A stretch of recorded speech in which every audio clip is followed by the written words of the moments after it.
Oke, bismillahirrahmanirrahim. Bismillahirrahmanirrahim. Assalamualaikum warahmatullahi wabarakatuh. Sebelumnya, terima kasih kepada Bapak dosen yang terhormat, Bapak Syamsul Arifin, selaku pemandu mata kuliah Studi Fikih. Dan terima kasih juga kepada teman-teman yang sudah mempercayakan saya bersama kelompok saya membawa materi ini. Dan terima kasih juga kepada rekan saya yang sudah bekerja sama dengan baik.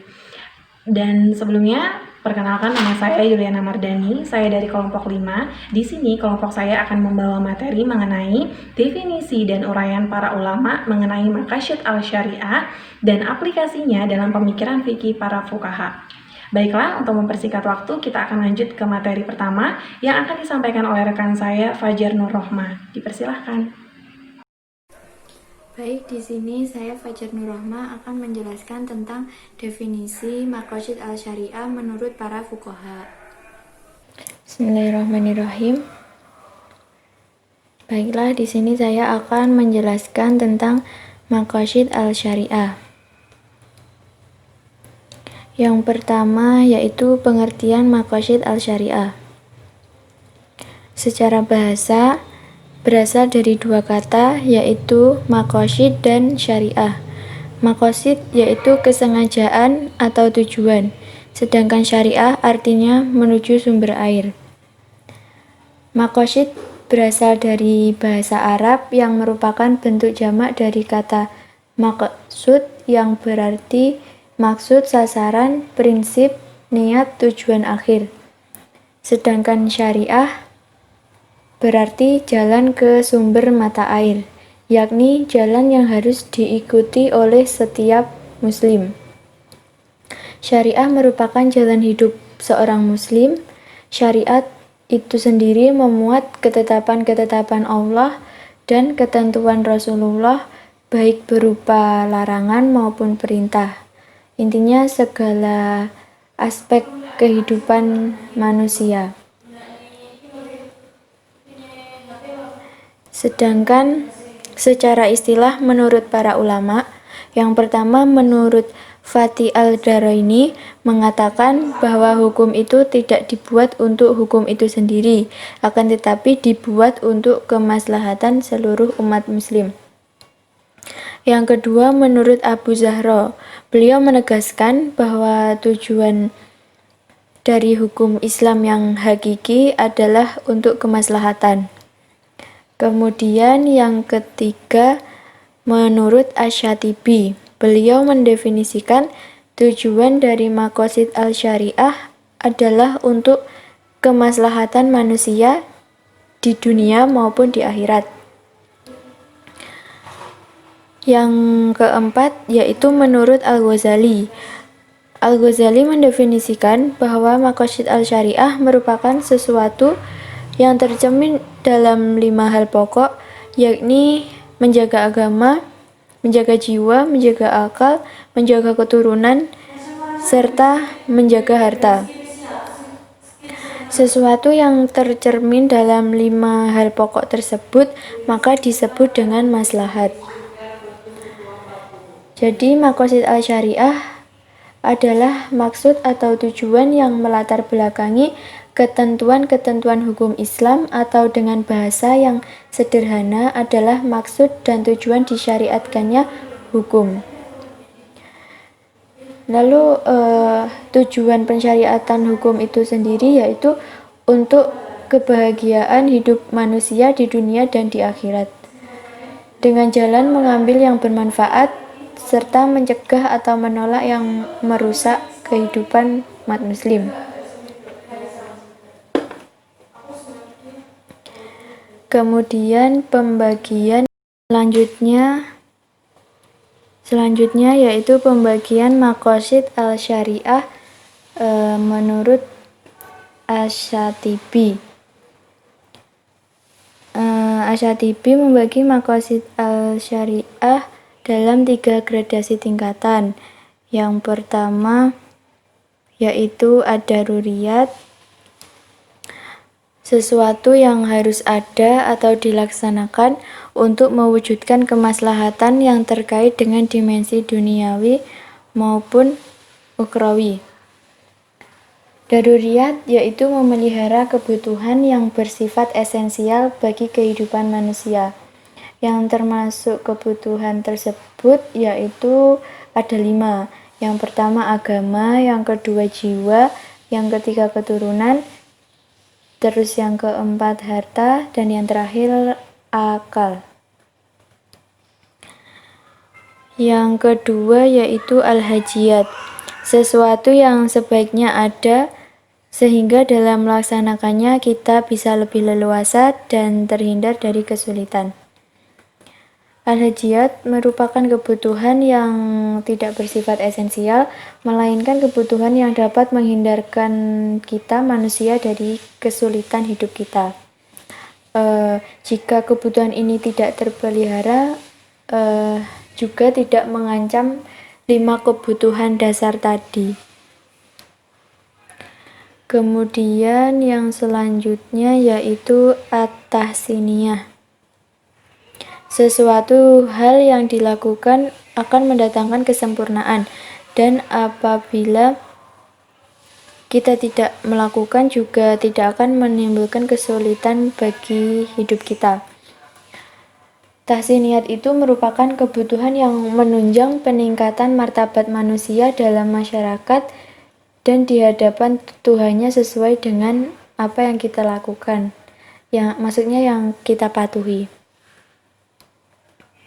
Kemudian selanjutnya yaitu ad-daruriyat, mencakup 5 hal pokok, yaitu yang pertama hifz ad-din, menjaga agama, yaitu hak untuk beribadah dan menjalankan ajaran-ajaran agama, yaitu memelihara dan melaksanakan kewajiban keagamaan yang termasuk seperti melaksanakan sholat 5 waktu. Yang kedua yaitu hifz an-nafas, menjaga jiwa, merupakan hak yang digunakan untuk menciptakan kualitas kehidupan yang baik dari diri sendiri dan pada masyarakat.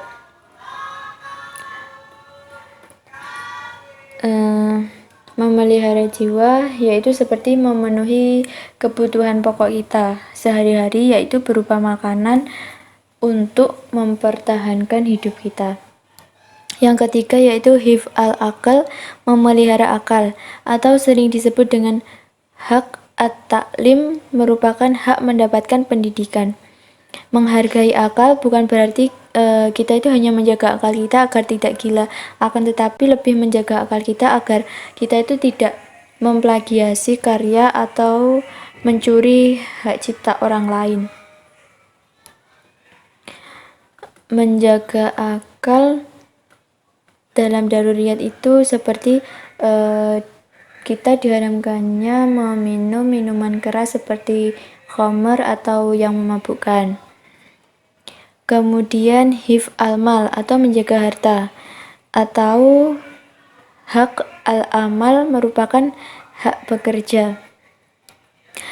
Artinya di sini kita itu bukan hanya menjaga harta kita dari gangguan orang lain saja, akan tetapi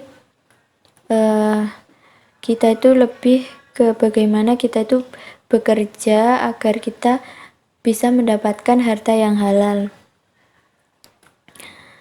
Memelihara harta dalam peringkat daruriyat yaitu seperti syariat tentang cara kepemilikan harta dan larangan mengambil harta orang lain dengan cara yang tidak sah seperti kita itu mencuri. Kemudian hifz al-irdal yaitu menjaga keturunan. Manusia harus menjaga kehormatan sesama manusia, bukan kehormatan diri sendiri, akan tetapi juga kehormatan bangsa. Seperti disyariatkannya menikah dan diharamkannya kita untuk berzina. Selanjutnya yaitu al-hajiyat. Al-hajiyat sering disebut sebagai kebutuhan sekunder karena merupakan kebutuhan manusia yang digunakan untuk mempermudah, melapangkan, serta menanggulangi beban yang telah diterapkan ke dalam kehidupan manusia. Kemudian memelihara agama dalam al-hajiyat yaitu seperti melaksanakan ketentuan agama dengan maksud agar kita itu terhindar dari kesulitan, seperti kita mengqadha atau mengqashar salat. Daripada kita kesulitan mengqadha atau mengqashar salat, sebaiknya kan kita melakukan salat itu tepat waktu. Kemudian memelihara jiwa menurut al-hajiyat yaitu seperti diperbolehkannya kita berburu binatang untuk menikmati makanan yang lezat dan halal. Walaupun kegiatan ini tidak dilakukan, itu juga tidak mengancam eksistensi manusia. Memelihara akal dalam tingkat al-hajiyat yaitu seperti dianjurkannya kita untuk menuntut ilmu pengetahuan agar kita itu mendapatkan pengetahuan yang lebih banyak. Kemudian memelihara harta dalam tingkat al-hajiyat yaitu seperti disyariatkannya tentang jual beli dengan cara salam. Apabila cara ini tidak dipakai, juga tidak akan mengancam eksistensi harta manusia, akan tetapi mempersulit orang yang memerlukan modal. Yang terakhir yaitu memelihara keturunan dalam al-hajiyat yaitu seperti ditetapkannya ketentuan menyebutkan mahar bagi suami pada waktu akad nikah dan diberikannya hak talak kepadanya. Kemudian yang selanjutnya yaitu at-tahsiniyah. At-tahsiniyah ini sering disebut dengan kebutuhan tersier, di mana manusia dituntut oleh harga diri, norma, dan tatanan hidup. Hal ini diuraikan karena keterkaitannya dengan kebutuhan keindahan tampilan diri manusia. Menjaga agama dalam at-tahsiniyat yaitu seperti mengikuti petunjuk agama untuk menjunjung tinggi martabat manusia, sekaligus melengkapi pelaksanaan kewajiban kita terhadap Allah, seperti menutup aurat baik saat sholat maupun saat kita itu tidak dalam keadaan sholat. Kemudian memelihara jiwa dalam at-tahsiniyat itu seperti ditetapkannya tata cara kita itu agar makan dan minum dengan cara yang baik. Kegiatan ini berhubungan dengan sifat kesopanan dan etika. Jadi tidak akan mengancam eksistensi jiwa manusia atau mempersulit kehidupan manusia. Yang ketiga, memelihara akal menurut at-tahsiniyat yaitu seperti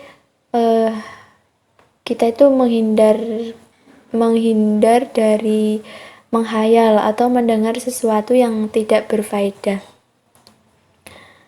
Hal ini kan juga kaitannya erat dengan etika, jadi juga tidak mengancam eksistensi akal secara langsung.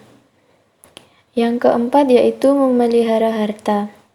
Memelihara harta dalam at-tahsiniyat seperti tentang asuransi yang mana sebagai pelengkap di masa yang genting. Kemudian memelihara keturunan dalam at-tahsiniyat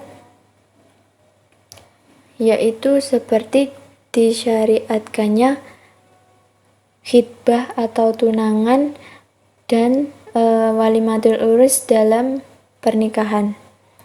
Namun apabila hal ini jika tidak dilakukan juga tidak mengancam eksistensi keturunan dan juga tidak akan mempersulit bagi orang yang melakukan pernikahan. Jadi hal ini tuh dilakukan untuk melengkapi kegiatan pernikahan saja. Oke, baiklah, kita akan lanjut ke materi yang kedua, yaitu aplikasi Maqasid al-Syariah dalam pemikiran fikih para fuqaha.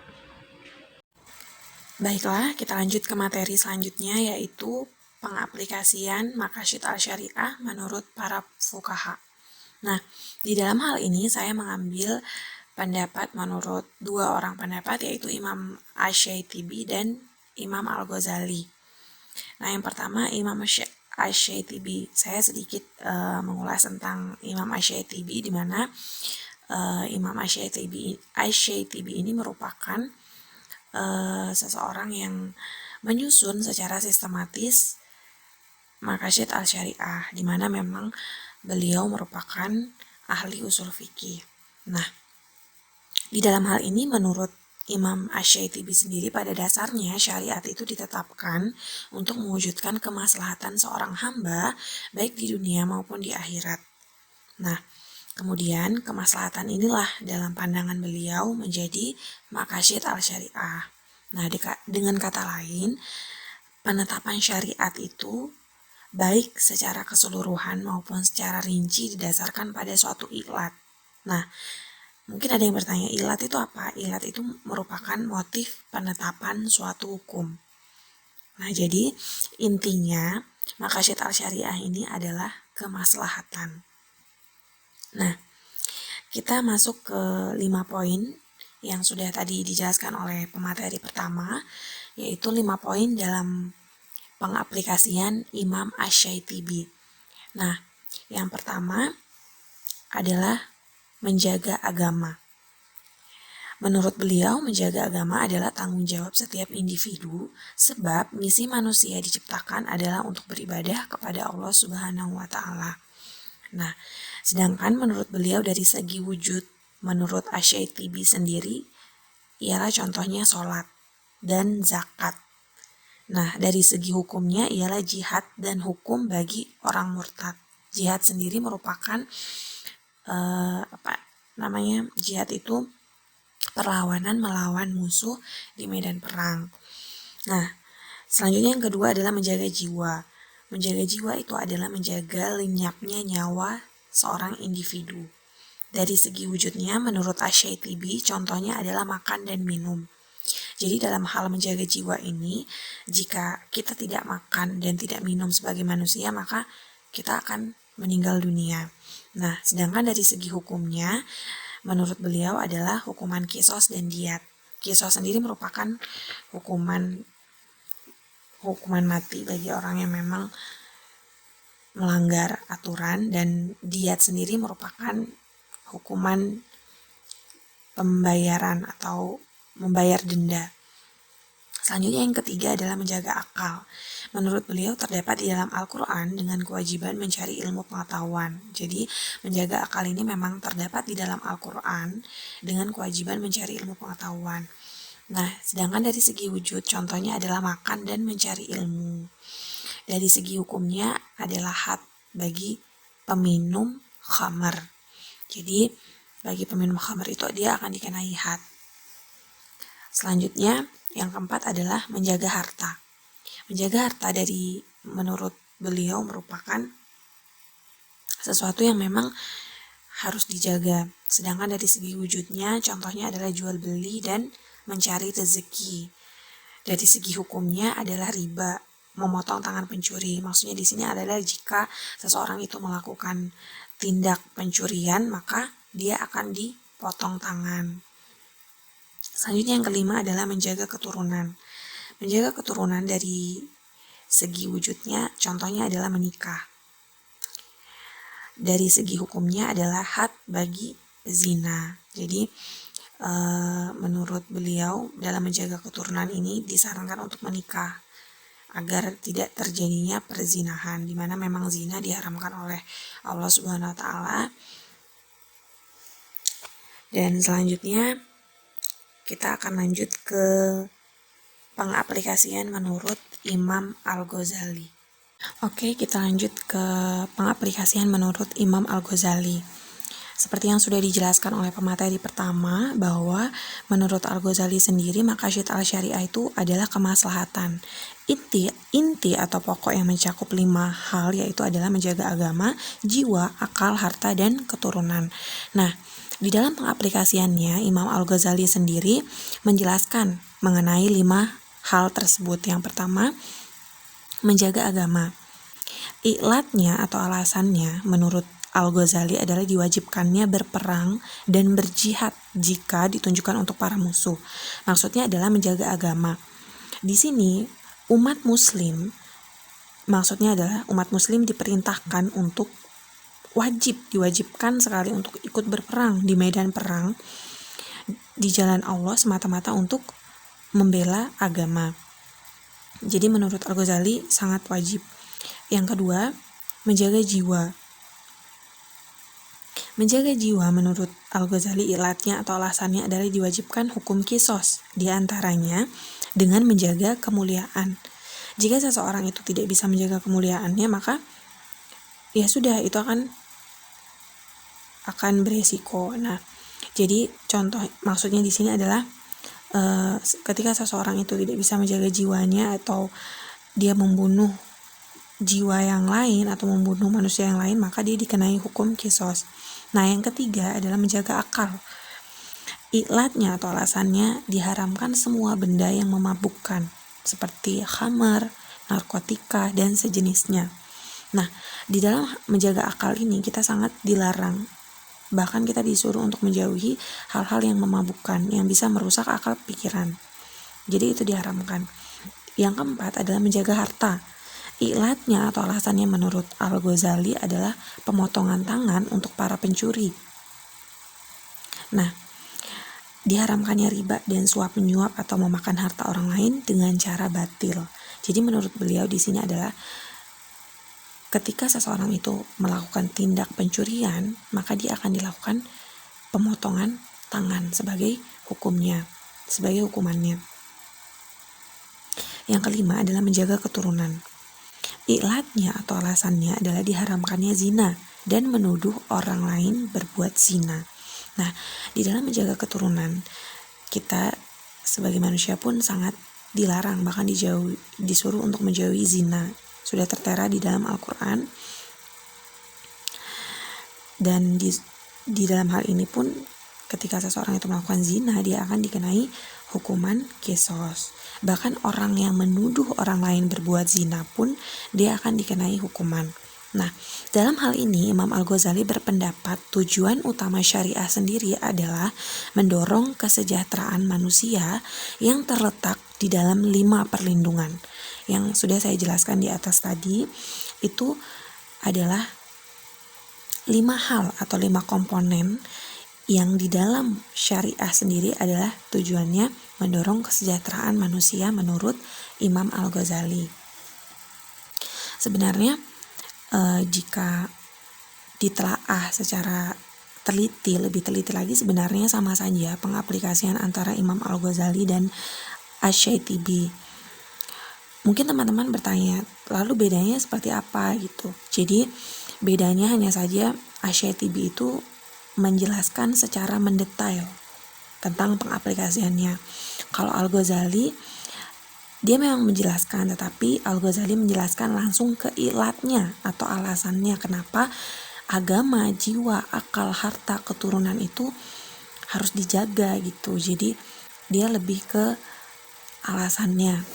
Kalau Al-Ghazali, kalau Asy-Syaitibi seperti yang sudah saya jelaskan di awal, dia menjelaskan secara mendetail, tetapi hakikatnya sama saja, tujuannya sama, maksudnya pun sama gitu. Jadi seperti itu pengaplikasiannya dari 2 tokoh ini. Mungkin itu saja yang dapat saya sampaikan, kurang lebihnya mohon dimaafkan. Sekian, terima kasih.